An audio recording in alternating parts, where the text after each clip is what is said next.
Oke, baik, tahan terlebih dahulu karena kita akan kembali untuk Anda mengenai informasi terkini di Vatikan. Namun kita akan beralih dulu, akan berdialog juga dengan Alisa Wahid, putri dari mantan Presiden Republik Indonesia Abdurrahman Wahid atau Gus Dur. Selamat sore, Mbak Alisa.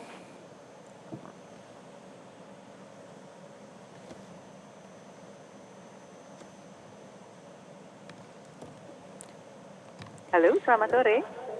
Iya, selamat sore, Mbak Halo, Alisa. selamat sore. Terdengar Selamat suara sore, dari Mbak. studio? Selamat sore. Dengar, Mbak, jelas-jelas. Oke, Mbak Alisa, kita baru menerima informasi ya, pemimpin Vatikan Paus Betul. Fransiskus meninggal dunia di usia 88 tahun. Bagaimana ini Mbak Alisa, pandangan Anda terkait dengan sosok Paus? Iya, ini adalah sebuah kehilangan besar bagi dunia ya, Mbak. Karena Paus Fransis itu walaupun beliau secara formal adalah pemimpin umat Katolik, tetapi perhatian beliau dan kiprah beliau terutama selama beliau menjadi Paus Fransis itu menjadi paus itu selalu untuk kemanusiaan dan untuk kebaikan bersama di muka bumi ini begitu. Jadi kalau sekarang beliau berpulang, maka ini kehilangannya bukan hanya bagi warga Katolik, tapi tentu saja kita seperti kehilangan salah satu pelita di bumi ini, apalagi dalam kondisi situasi global yang seperti saat ini. Iya, Mbak Alisa, kan Paus Fransiskus juga dikenal sebagai sosok paus yang progresif, kemudian juga mendukung Betul. kaum-kaum marginal dan juga aktif sekali membela Gaza Betul. ketika banyaknya Betul. negara-negara, mungkin negara Eropa Barat ya, yang mendukung Israel begitu. Nah, bagaimana berharap memimpin Katolik selanjutnya ini bisa juga meniru sosok dari Paus Fransiskus ini, Mbak Alisa?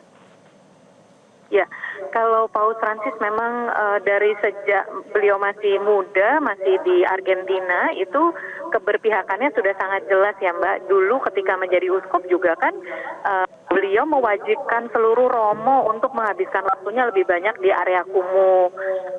Lalu kemudian keberpihakannya selalu kepada mereka yang tertindas, mereka yang terlemahkan begitu. Jadi ketika beliau menjadi pemimpin dunia, itu kemudian perhatiannya juga pada keadilan dunia begitu. Jadi tidak berpikir tentang kekuasaan, tidak berpikir tentang blok-blokan, tapi bertindak berdasarkan prinsip-prinsip luhur. Itu yang sebetulnya harus kita minta dari para pemimpin kita, terutama yang pemimpin yang dipilih oleh warganya gitu. Jadi sebetulnya kalau di dalam dunia pesantren itu ada salah satu kaidah yang itu sering sekali digunakan, yaitu kebijakan dan keputusan para pemimpin haruslah untuk kemaslahatan umat, dan menurut saya itu ditunjukkan sekali oleh Paus Fransis selama ini.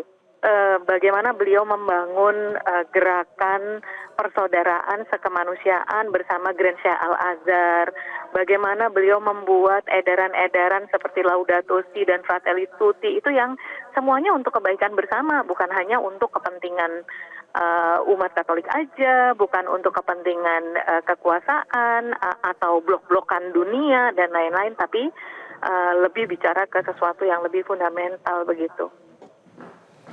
Iya, lalu Mbak Alisa, bagaimana nih sebagai warga Indonesia yang menyikapi kepergian Paus, apa yang harus bisa kita contoh dari sikap-sikap Paus, apalagi kunjungannya ke Indonesia ini juga menandakan kunjungan Paus setelah 35 tahun lamanya baru ke Indonesia lagi, ini seperti apa Mbak Alisa? Ya, ada banyak hal yang menurut saya bisa kita teladani dari Paus Fransis. Yang pertama itu tadi selalu berpikir dengan keadilan sebagai kacamata kita dan selalu berpikir untuk kebaikan bersama, bukan hanya hidup untuk diri sendiri. Secara spesifik, lebih spesifik lagi Mbak, Paus dalam ensiklik yang Laudato Si, beliau mengingatkan begini, bahwa kerusakan di muka bumi yang sekarang kita tanggung itu adalah karena keserakahan. Karena itu kita tidak boleh terlalu konsumtif.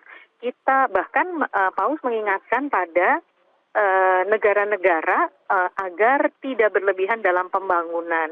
Pembangunan itu harusnya tidak hanya untuk mengejar kekayaan negara saja, tetapi pembangunan itu haruslah digunakan untuk kebaikan masyarakat atau warga bangsanya.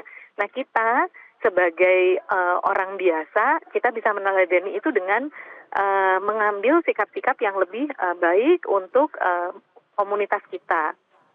Dan kita juga tadi itu sederhana, tidak berlebihan, tidak konsumtif, dan juga mampu membangun hubungan baik dengan siapapun, apakah seagama, apakah sebangsa, apakah sama-sama manusia. Kita perlu untuk membangun hubungan persaudaraan yang lebih baik, tidak menang-menangan itu tadi, Mbak, tetapi harus adil gitu.